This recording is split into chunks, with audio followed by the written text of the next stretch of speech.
son parte de un proceso los cabildos. Y hay que entender el contexto social de la época, sobre todo saliendo ya del punto de vista cultural, claro que son bastante más lejos del año 90, cuando terminó 89 y 90, que terminó la dictadura con el no, etcétera. Pero de todas maneras, la recuperación de la sociedad estaba ya más o menos madura para poder ya hablar de constituir el tejido social. Eso fue. Entonces, desde ese aspecto, empezamos a ver cómo se podía hacer. Ya habíamos empezado la cartografía cultural, ya teníamos muchos datos de la gente que había seguido haciendo cultura durante la dictadura, etcétera. Entonces empezamos con ese grupito de la gente y empezamos con las comunidades territoriales. Vimos claramente que había que empezar por la comuna, seguir con la provincia, seguir con la región y después llegar al Cabildo Nacional.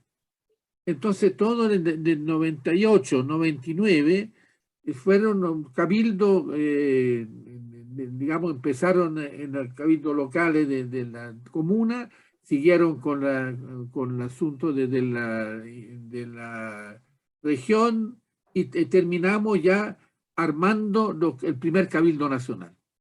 El primer Cabildo Nacional coincidió con la asunción de Ricardo Lagos, que ya había dicho que había declarado que su gobierno se iba a sentar concretamente, a asentar sobre la cultura como eje del desarrollo.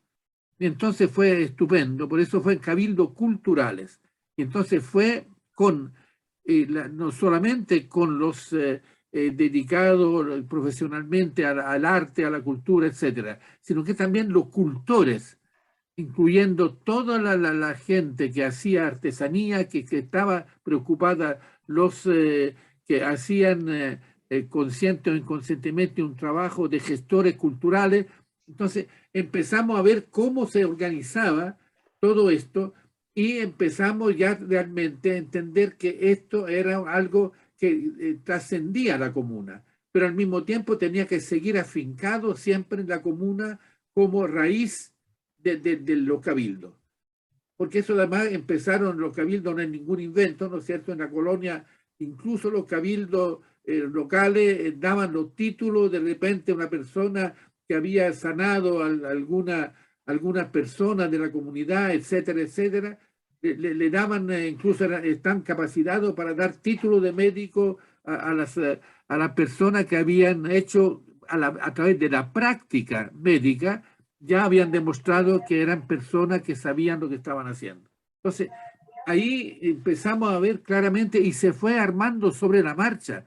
Y eso es muy importante porque siempre sentimos que debíamos seguir lo que era el flujo social de cómo se estaba reconstruyendo el tejido social. Ahora, también la participación. Para nosotros fue cómo poder el problema era cómo, digamos, al revés de hoy día, la gente no quería participar porque tenía todavía un resto de miedo, un resto de incredulidad, etc. Y no quería participar porque se había acostumbrado que ya no tenían ningún derecho ni ninguna influencia sobre la marcha de la sociedad. Entonces era reconstituir la confianza, restituir la dignidad del hacedor de cultura, no del consumidor de cultura, sino que también la posibilidad que siguiéramos con las comunidades locales armando la cultura del país. Entonces, eso como concepto.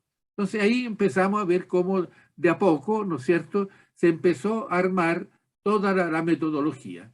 Y eso para nosotros nos demostró claramente en la práctica que la metodología son ex post. La metodología es organizar lo que se ha hecho y empezar a privilegiar y priorizar y dar una secuencia en el tiempo temporal y una secuencia de contenido a una manera de hacer que se vuelve metodología a través del éxito que pueda tener o no tener dentro de la transmisión de conocimiento y la transmisión de valores.